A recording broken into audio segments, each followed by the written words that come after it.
Он своим творчеством сумел, так сказать, возвысить кинематограф до высот соседствующих, более старших видов и жанров искусства. Это первая причина. Il est très intolérant, Bresson, c'est-à-dire que tout ce qui n'est pas sa façon à lui de faire du cinéma, il a un grand mépris et il considère que, en dehors de lui, pratiquement le reste du cinéma des cinéastes n'existe pas. J'ai le sentiment d'avoir appris à être difficile dans mon choix pour tout.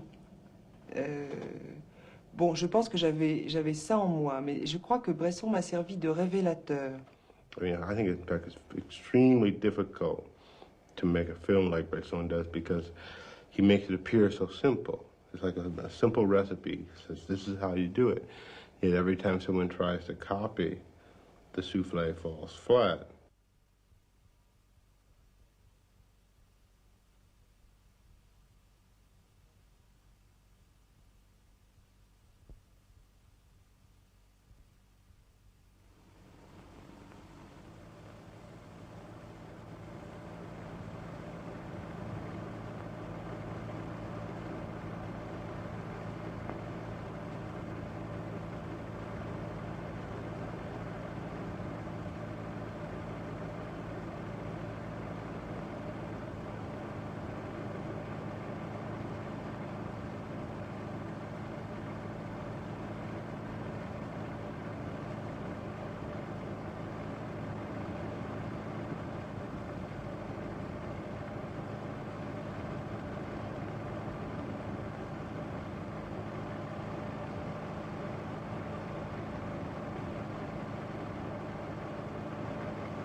Danke, meine Herren Offiziere.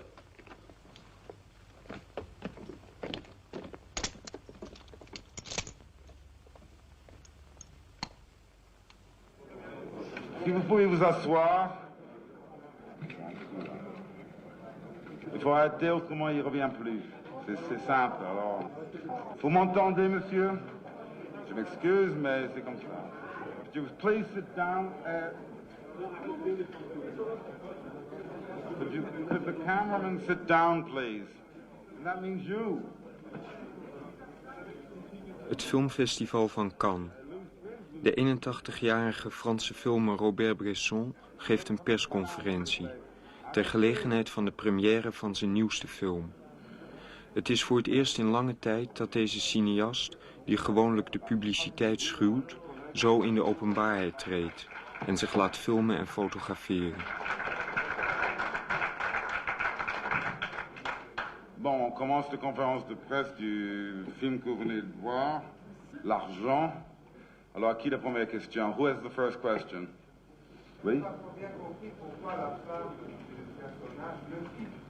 I didn't understand exactly why the wife of Yvon leaves him. À qui vous adressez la question? Je n'ai pas compris non plus. La question, c'est pourquoi la femme d'Yvon le quitte.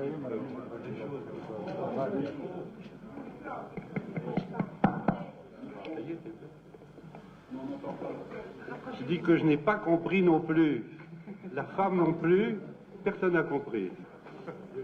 Il ne s'agit pas de comprendre, il s'agit de sentir, ce n'est pas la même chose. It's not a question of understanding, it's a question of feeling, which is not exactly the same thing. Monsieur Bresson, je trouve votre film pas très plaisant, mais intéressant. Vous avez une écriture tout à fait spécifique que je qualifierais de frustrante pour le spectateur. Si vous êtes d'accord avec cet adjectif-là, qu'est-ce que vous en pensez? Et pourquoi faites-vous des films frustrants pour les spectateurs? Pourquoi faites-vous des films quoi? Why do you make films that frustrate the spectator? And do you agree that you do? Oui.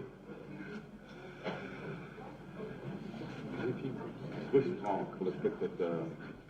Frustrant. Frustrant. Ah oui.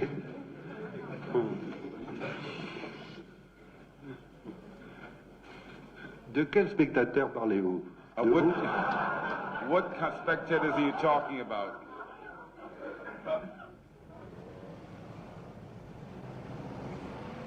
Bresson is geen bekende naam bij het grote publiek. In filmkringen echter geldt hij als een van de grote meesters, vanwege zijn volstrekt eigen filmstijl. Zelf noemt hij die stijl de cinematographe, om haar te onderscheiden van de gebruikelijke manier van filmen, de cinema. Voor ons, als filmstudenten, was de kennismaking met Bressons films een schok. Ze waren anders dan alles wat we op de filmacademie leerden. Zijn stijl onderscheidt zich door een grote soberheid.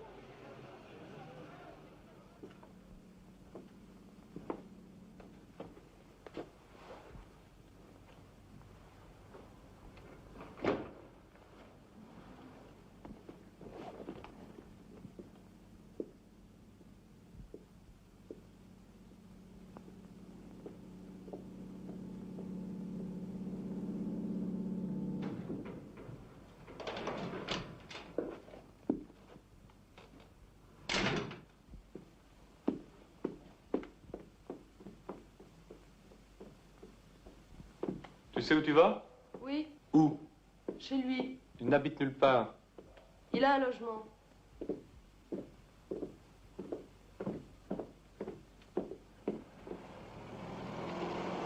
Tu vas faire mourir de chagrin tes parents. Je n'y peux rien.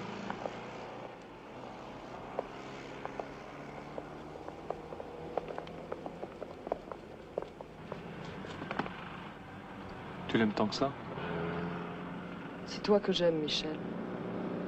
Lui, c'est autre chose. Pas un véritable amour. Quoi alors? Je ne sais pas. Il m'a demandé d'être ici à 5 heures et j'y suis. Il se peut qu'il ne vienne pas du tout. Et voilà.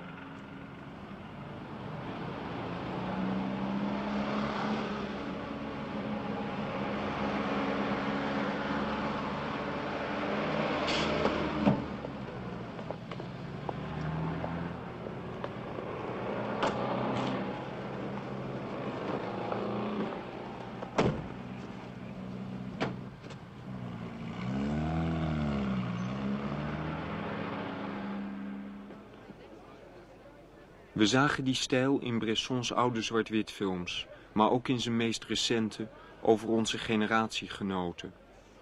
We besluiten het nader uit te zoeken. Maar Bresson wil niet gefilmd worden. Hij weigert het al jaren, zegt hij door de telefoon.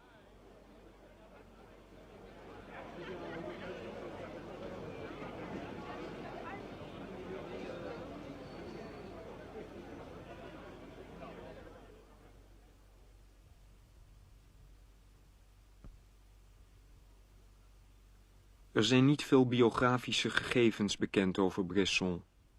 Geboren in 1901, maar volgens hemzelf 6 jaar later. Na een klassieke schoolopleiding werkzaam als schilder en modefotograaf. In de jaren 30 overgestapt naar film. Schrijft enkele scenario's en regisseert een korte komedie die nooit is teruggevonden.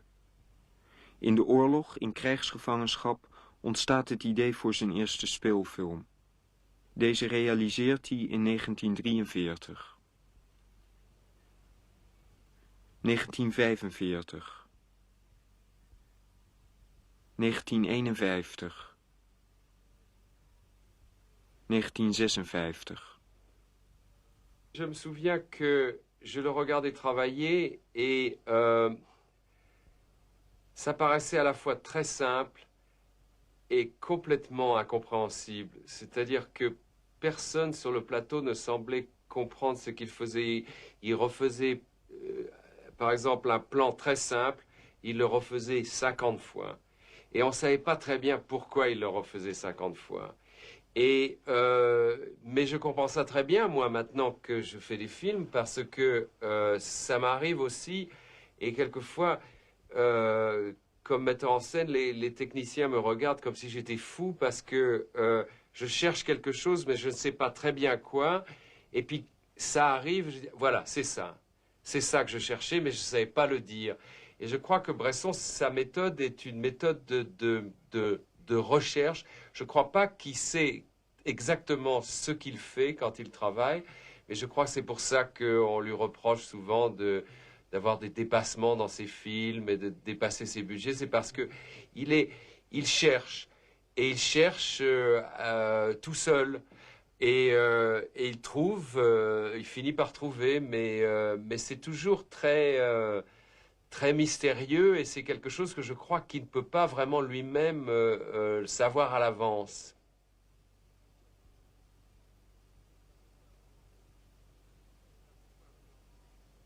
Il nous a beaucoup influencés parce qu'il a été notre modèle, il a été notre exemple d'un homme qui refusait toutes les concessions commerciales et qui faisait du cinéma pur, et qui était, de tous les Français, il était vraiment l'auteur, celui qui concevait son film depuis le départ jusqu'à l'arrivée. Donc il était le maître d'œuvre solitaire et total de son œuvre, et dans ce sens, nous l'admirions tous beaucoup.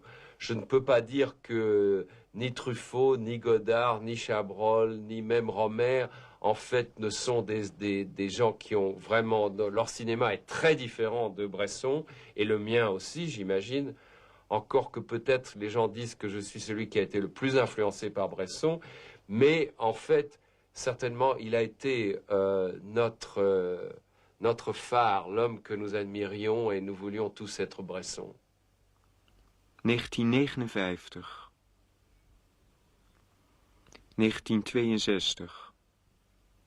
Мы изучали западное кино у себя в институте в Москве, но эти фильмы, которые я смотрел, не входили в эту программу. Меня интересовали другие проблемы. То есть меня интересовали картины, которые я сам разыскивал в нашем архиве, киноархиве,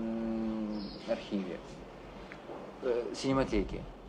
Так сказать, меня поразила совершенно Жанна Дарк своей какой-то абсолютной независимостью от зрителя, своей совершенно полной несовместимостью до такой степени, что, так сказать, перед зрителем эта картина возникала не как зрелище, а как кусок природы и жизни.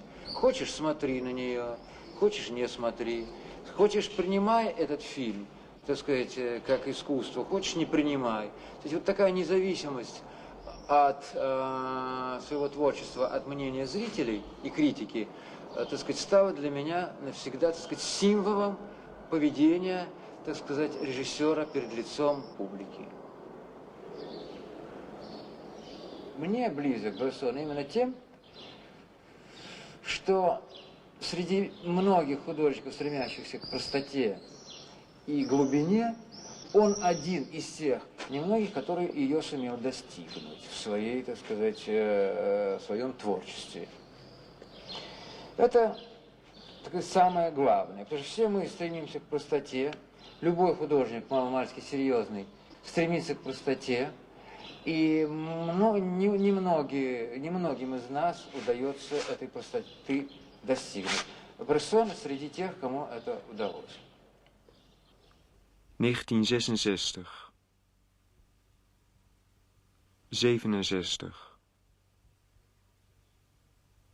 69. Quand je tournais avec Bresson, il y avait des choses dont je me souviens bien, qui me semblaient assez extraordinaires. C'était d'abord le ton sur lequel il fallait parler, la voix, ce qu'il fait avec la voix, ce qu'il fait avec l'être lui-même, c'est-à-dire je crois qu'il recherche. Après, j'ai analysé ça simplement, comme vous savez, quand on veut perdre un petit peu le contrôle de soi, on peut tourner, par exemple, sur soi-même, plusieurs fois de chaque sens, comme danser, comme ça. Et après, on n'a plus conscience on a comme du poids qui est parti. Et tourner avec Bresson, c'est un peu comme ça à chaque fois, chaque jour, c'est comme ça. On a vraiment le sentiment qu'il s'arrange pour que vous vous vidiez de toute pensée qui serait est-ce que je dois faire ci, est-ce que je dois faire ça, comment est-ce qu'il faut faire, mon Dieu, etc. Plus de questions. Ça se traduisait, par exemple, quand je devais parler avec quelqu'un, je regarde souvent, quand je parle, je regarde la plupart du temps les gens dans les yeux. Et là, avec lui, c'était tous les jours, systématiquement, il me demandait de regarder la personne à l'oreille, toujours à l'oreille. Quoi qu'il arrive, je devais regarder la personne à l'oreille. Et c'est très curieux parce que ça change complètement. Évidemment, ça paraît tellement curieux.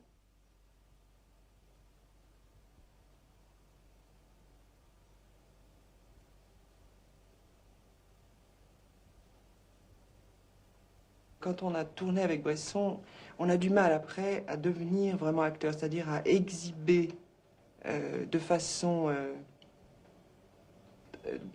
on a tendance à gommer le jeu après.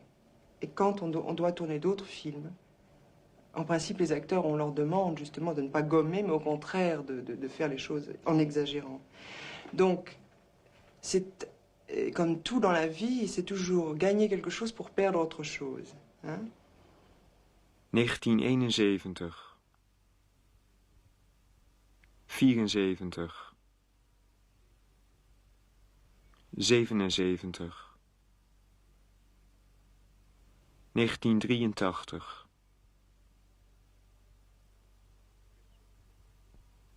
Bresson heeft maar 13 films gemaakt in een periode van 40 jaar.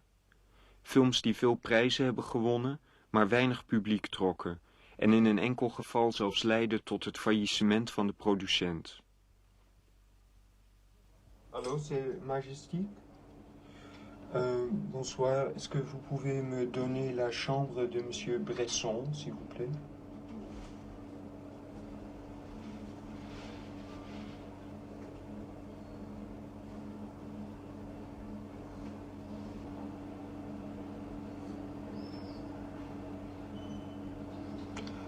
Alors, je vais rappeler. Merci. Au revoir.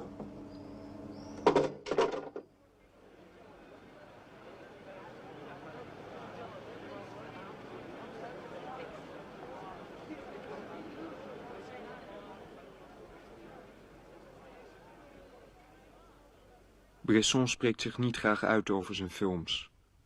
Maar enige jaren geleden verscheen er een boekje van hem met aantekeningen over zijn filmstijl die hij door de jaren heen had verzameld.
Lancelot.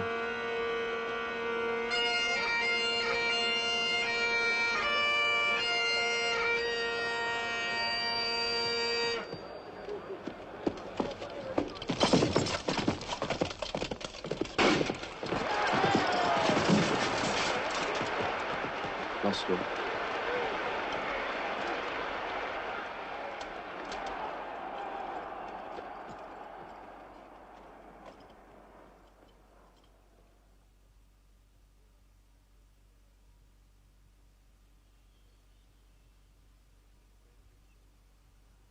Bij Bresson laat de camera veel niet zien.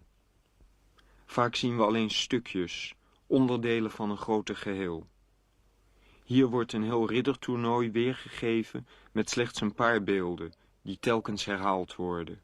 Van een vlag, paardenbenen, een lans. Nooit zien we de toernooibaan in zijn geheel. De beelden laten alleen het hoognodige zien, de essentie.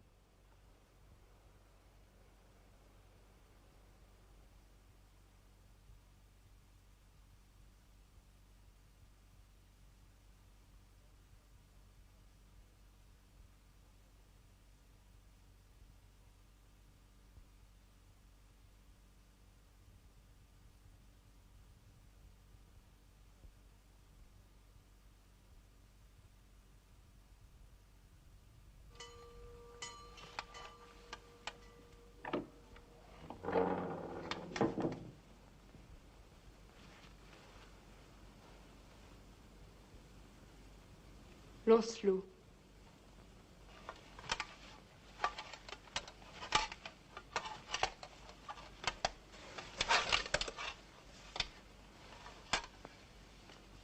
Guenièvre. Tu es vivant et tu es là. Rien plus jamais ne t'écartera de moi.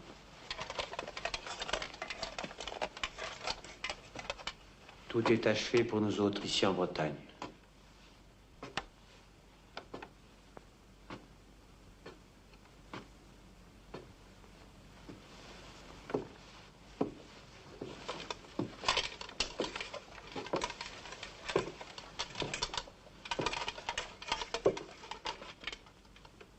Je ne puis plus attendre.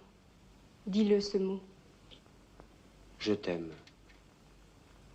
Encore. Répète une fois encore. Je t'aime, il faut me croire. Je te crois. Mais qu'as-tu? Donne-moi la main.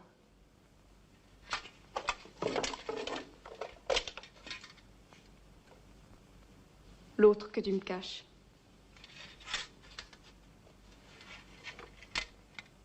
Ton doigt est vide. Tu as retiré mon anneau.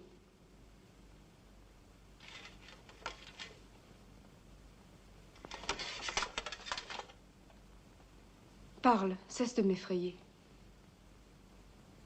Le Graal, je l'ai vu. Le Graal? Une nuit dans une chapelle en ruine où j'allais prendre refuge. Une voix qui me reprochait fourberie, félonie, mensonge, m'a fait reculer. Cette voix, je l'ai encore dans l'oreille. Tu l'as rêvé. Je ne serai plus ton amant, Guenièvre. Je t'ai juré à Dieu sur mon épée nue. Tu as fait ça? Je l'ai fait. Pour que Dieu t'entende, il t'aurait fallu être délié d'un autre serment. Je te demande de me délier de ce serment-là, Guenièvre. Mais je m'étais donnée à toi tout entière, et tu m'avais prise.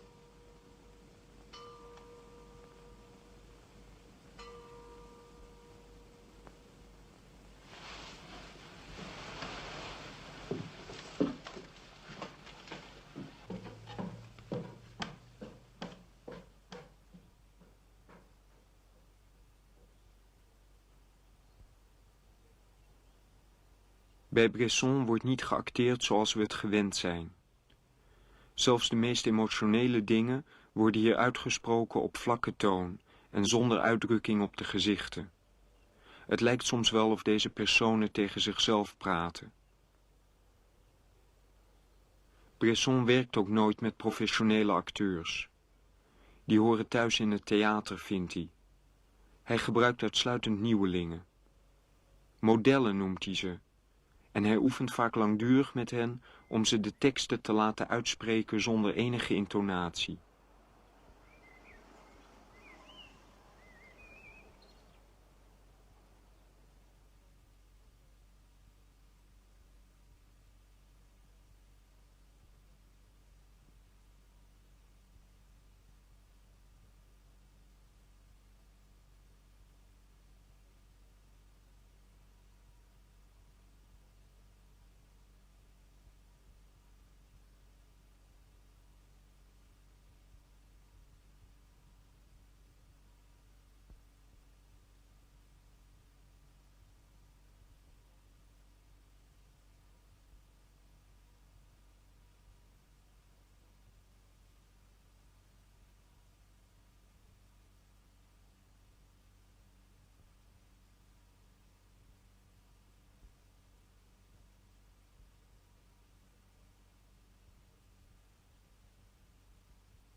Après 3 semaines d'efforts, faisant le moins de bruit que je pouvais, j'étais parvenu à séparer dans le sens de la longueur 3 planches. Mais elles restaient fixées au cadre en haut et en bas par des tenons contre lesquels se tordait le manche de ma cuillère.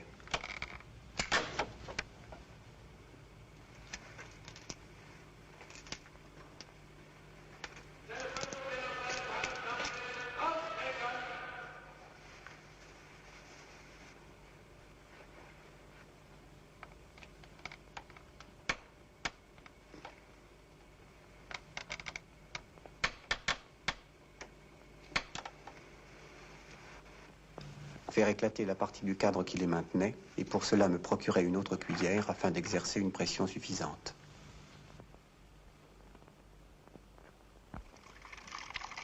La Bible? J'ai de la chance. Un miracle. C'est vrai que depuis hier, tout a changé. Silence, pas parler. Moi aussi j'ai de la chance.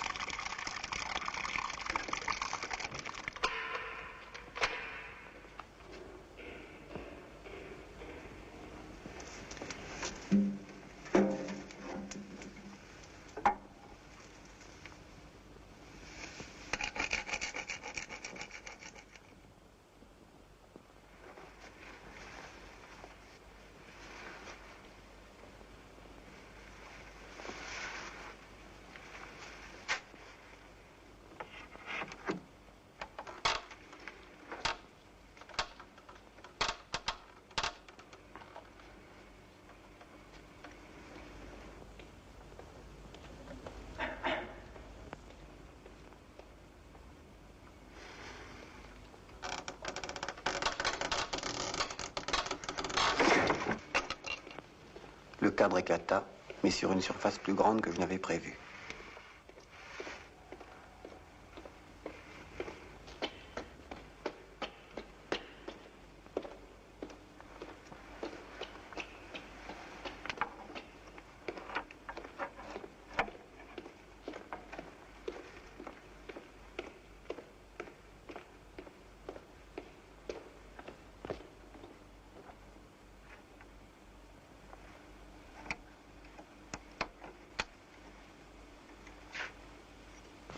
Je pus remettre le morceau en place et le faire tenir.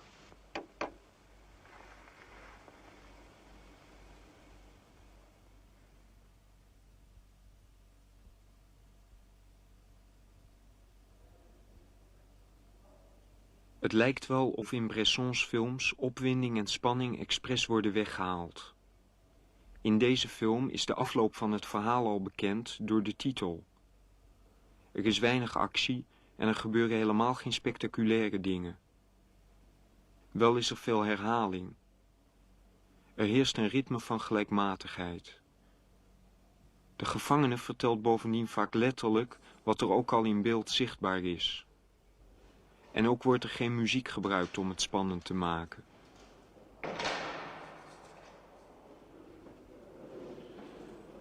Deze stijl van weglaten lijkt op het eerste gezicht koel en afstandelijk. Spanning wordt weggedrukt, emoties worden ingehouden. En toch is er spanning en emotie voelbaar. Il y a à dire les choses mécaniquement. Mais au fur et à mesure qu'on les dit mécaniquement, il y a un passage à l'intérieur de la personne et un retour qui fait que cette mécanique devient vivante. Ça ressemble beaucoup à la façon de jouer du piano d'un grand pianiste, pas un virtuose, mais d'un grand pianiste qui était Lipati. Et Lipati donnait de l'émotion avec de la retenue et de la régularité. C'est en se retenant, son émotion même, en essayant même de la supprimer et en se régularisant le plus possible, qu'il arrivait à donner une émotion qu'aucun virtuose n'atteignait. Eh bien, il y a un peu la même chose. C'est à la fois en se retenant et en parlant mécaniquement que tout à coup quelque chose s'accroche.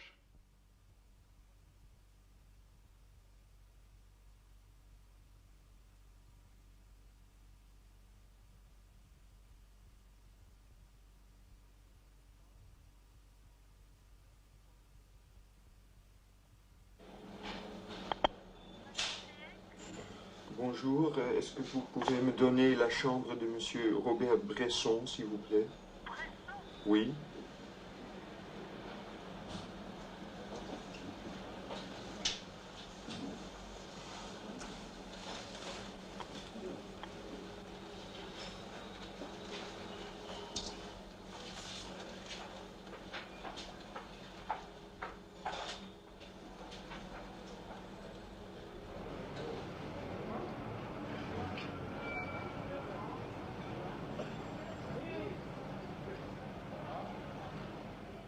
De Amerikaanse regisseur en scenario-schrijver Paul Schrader schreef op 26-jarige leeftijd het boek Transcendental Style in Film, waarin hij de films van Bresson analyseert. I was raised in a religious background, Dutch Calvinist, in which movies were prescribed, forbidden by the church.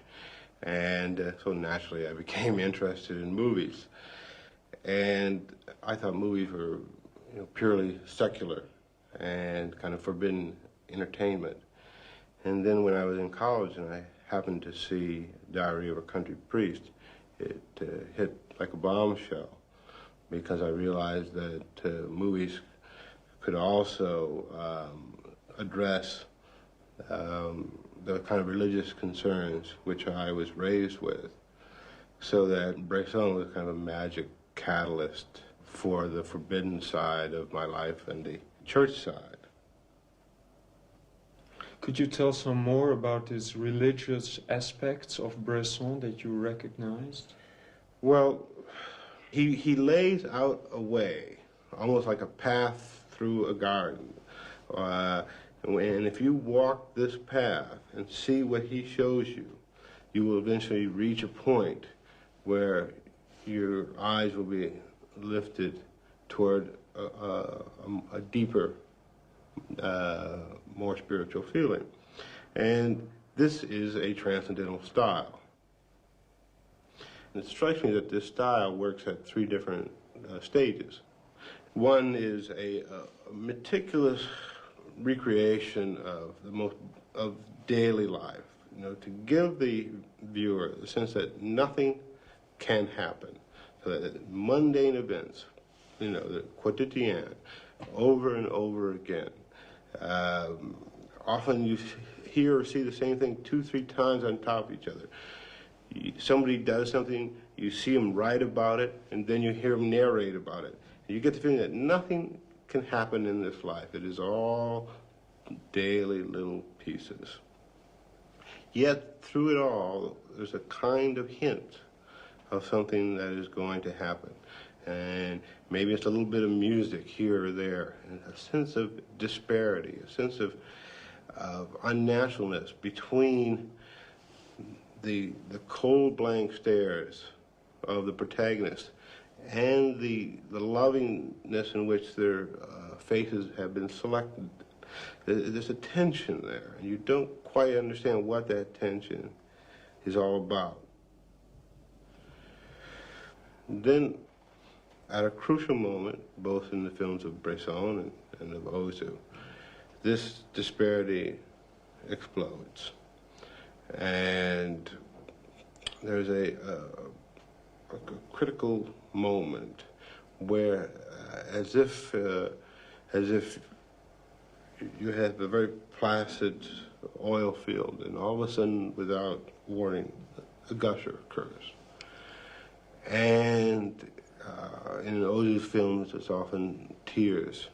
In Bresson's films, it's a kind of burst of emotional involvement, like at the end of Pickpocket, when he says, Jean, it's taken me so long to come to you.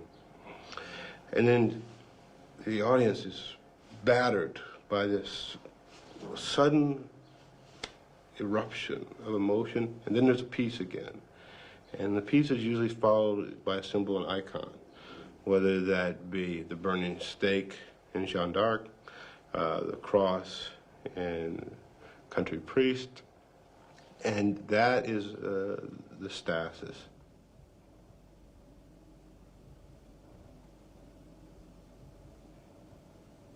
It's like the stake in Jeanne d'Arc Bresson is saying that it took, Christianity several hundred years to develop the icon of the cross, so that now you can see a cross, and it has iconographic power, that you feel something when you see a cross. And that was slowly developed through theology and through generations. He says, well, I'm going to do the same thing in an hour and a half in a movie, and I'm going to leave you with an icon, which is this charged stake.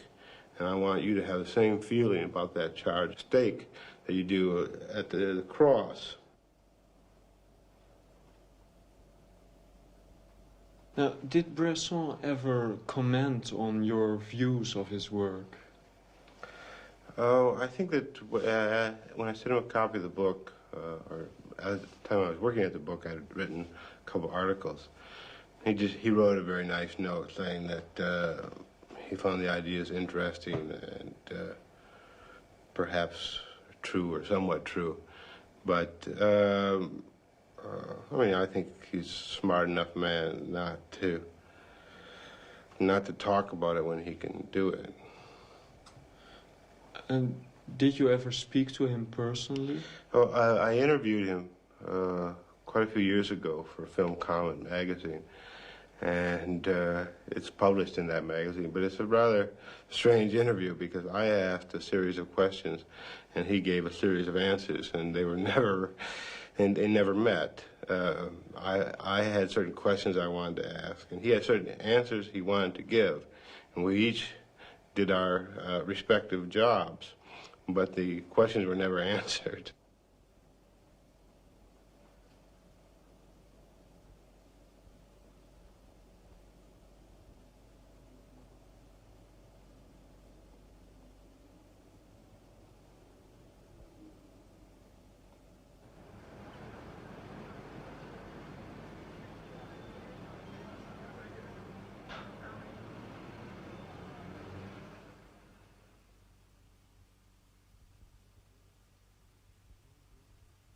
Een jonge dorpspastoor wordt verteerd door een heilig lijden.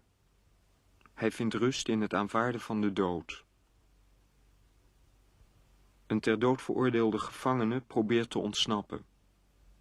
Door een combinatie van doorzetten en toevalligheden lukt het hem tenslotte. Jeanne d'Arc volhardt tegen enorme druk in haar geloof dat ze door God gestuurd is. De dood op de brandstapel betekent voor haar een verlossing. Het zijn verhalen van lijden en loutering. De hoofdpersonen bereiken tenslotte een verlossing. Het accepteren van hun lot betekent voor hun een bevrijding.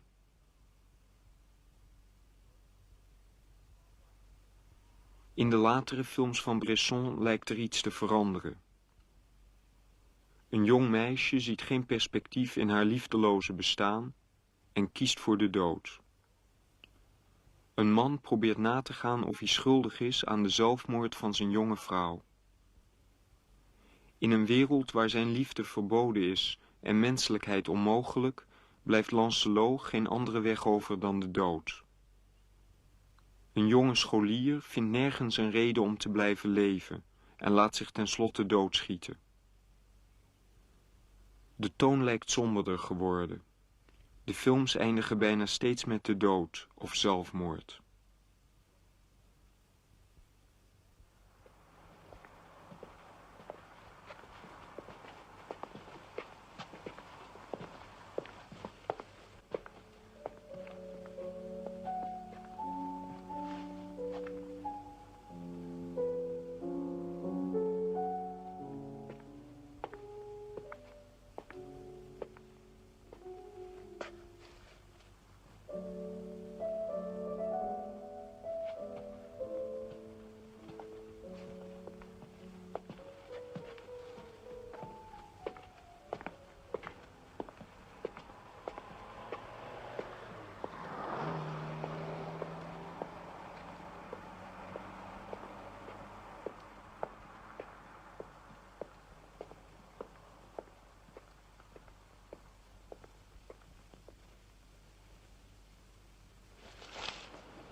Où va-t-on?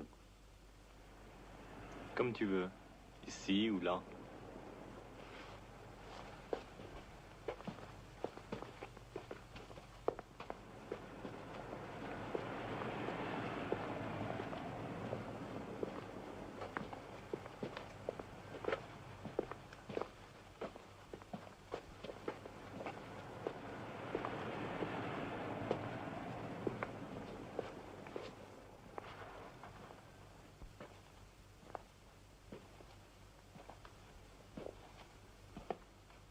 J'avais cru que dans un moment aussi grave, j'aurais des pensées sublimes.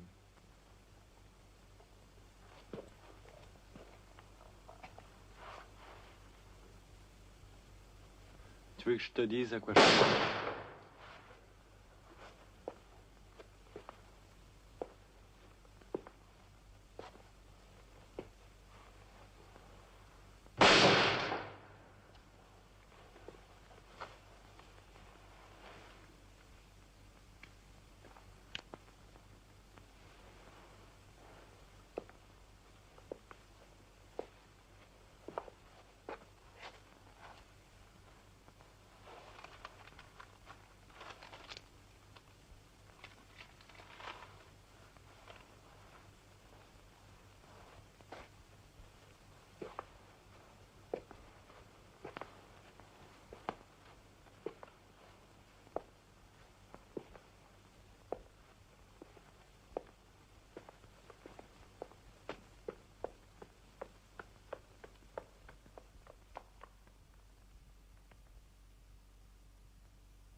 Allô, bonsoir, Monsieur Bresson.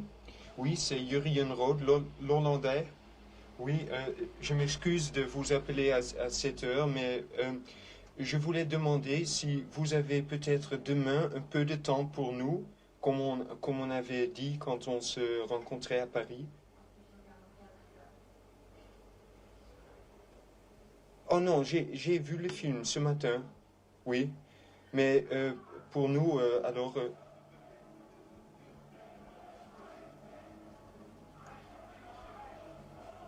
Bien. Oui, pour venir avec les 2 ou 3 petites questions, c'est comme on avait dit.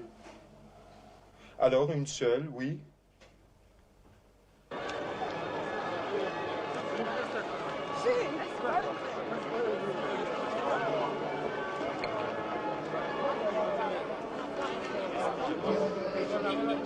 On va remarquer au passage l'arrivée de l'équipe de Monty Python.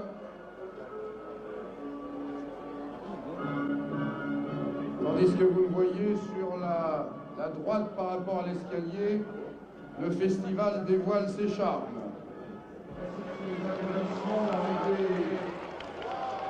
Mademoiselle Marmentière, venue directement du Nord jusqu'à Cannes, en compagnie de Louis Gasset, Valérie Renaud. Monsieur, Madame, meine Damen und Herren, my lords, ladies and gentlemen, j'ai l'honneur de donner le Grand Prix du cinéma de création à Robert Bresson. Pour l'argent.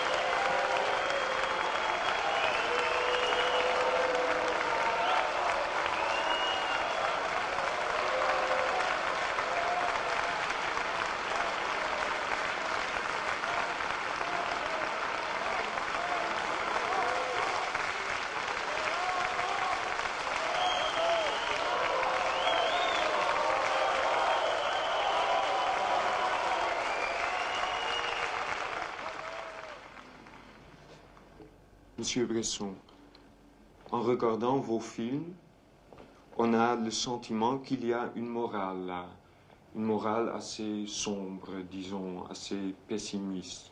Et on a même le sentiment que pendant vos films, la morale est devenue plus sombre, tant qu'on avait le sentiment que c'était presque une contradiction entre ce pessimisme et la beauté de la forme. D'abord, je vais vous dire quelque chose. Vous confondez le mot pessimisme avec le mot lucidité. Cette lucidité n'est pas forcément pessimiste. Oui. Mais la morale aussi, la morale est une chose plus large. La morale, je ne conçois pas une morale noire. Mais et les deux choses. La tragédie grecque est-elle un pessimisme, la tragédie grecque? Alors c'est plutôt la lucidité. Je crois que, pour moi, je me sens plutôt lucide que pessimiste. Je ne sais pas ce qui va arriver, mais je constate simplement, et il m'est difficile maintenant de prendre des sujets qui sont en dehors de notre époque. Je ne peux pas faire autrement que de rester dans mon époque. Je sens qu'il y a des menaces très lourdes sur le monde entier et qu'il vaut mieux être lucide sans être forcément pessimiste. Vous ne vous regardez pas comme pessimiste, c'est ça? Non, l'alliance de la recherche de la beauté et d'une certaine lucidité, les deux choses ne se contredisent pas du tout, mais pas du tout. Je ne vois pas qu'il y a contradiction. Mais la beauté dans le cinématographe doit être neuve. Je veux dire, si le cinématographe devient un art, tout art a sa beauté, Mais il faut profiter de ces deux appareils extraordinaires qui sont la caméra et le magnétophone, surtout de leur assemblage pour écrire quelque chose sur l'écran. Il faut que ce soit neuf, puisque nos appareils sont tout neufs, ils nous tombent du ciel tout neufs. Il faut s'en servir comme d'appareils neufs pour faire du neuf. Et ce neuf doit être beau si on a un certain idéal de beauté pour les choses en général, pour les personnes et les choses en général. Est-ce que vous croyez que vous êtes changé pendant votre œuvre, disons... J'espère que j'évolue, en effet, et je pense que ce dernier film a pour moi en tout cas du nouveau, c'est-à-dire à la fois un acharnement à vouloir les choses concentrées, rapides, et neuves, et en même temps une grande liberté, une grande spontanéité, une grande liberté. Je fais ça parce que je le sens, donc je le fais. Tant pis si c'est pas bien, si c'est bien, bravo. Mais voilà comment j'ai travaillé. Malheureusement, il y a tout un public, tout le public du cinéma, que les Français appellent le ciné, qui est la simple photographie du théâtre. Alors, ils veulent pour ça d'abord qu'on voit les personnes entières, et pas leurs mains, ou leur visage, ou leurs coudes, ou leurs jambes. Moi, quand je traverse un boulevard, je vois des jambes qui marchent, des jambes en marche. J'ai fait des jambes en marche. Je n'ai pas eu une seconde d'hésitation. C'était ça pour moi le boulevard à Paris. Mais ils n'ont pas vu qu'il y avait tout de même une certaine beauté à faire le personnage qui arrivait parmi ses jambes, qui était jambe lui-même, et qui tout à coup s'asseyait et que nous ayons en pleine vision. Parce que ça, ils ne voient pas, ils ne ressentent pas plutôt. Ils attendent un dialogue explicatif et il n'y en a pas. C'est l'image combinée avec le son qui explique. Est-ce que le public va comprendre ce style? Mais non, il ne comprend pas. Il faut comprendre. Si on lui donne toute la journée des films qui sont de la photographie d'un spectacle, il ne comprendra pas. Il cherche le jeu des acteurs et leur façon de parler, les modulations de leur voix, leur réussite. C'est tout ce qu'il cherche. Il voit. Et s'il n'y a pas de jeu, et s'il n'y a pas des acteurs connus, il voit le vide. Je les comprends très bien. Alors, mais le cinéma doit évoluer, il ne peut pas rester éternellement dans cet état, et le cinéma peut être une chose immense. Et est-ce que doit évoluer. Voilà, je finis là-dessus. Je peux vous demander seulement un conseil à des jeunes cinéastes? C'est la dernière question. Je finirai par une phrase de Stendhal qui est très belle, que vous connaissez sûrement, qui est « Ce sont les autres arts qui m'ont appris l'art d'écrire ».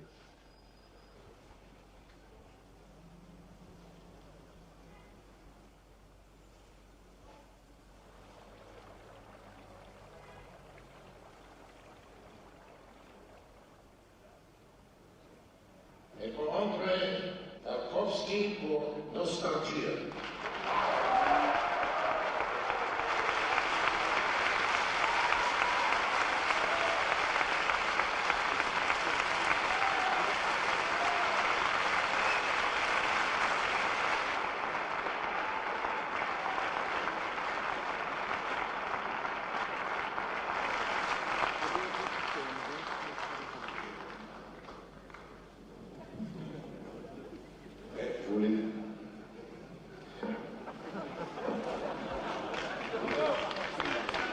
Dans le silence, avouez que c'est quand même un beau plateau, donc si on fait ça.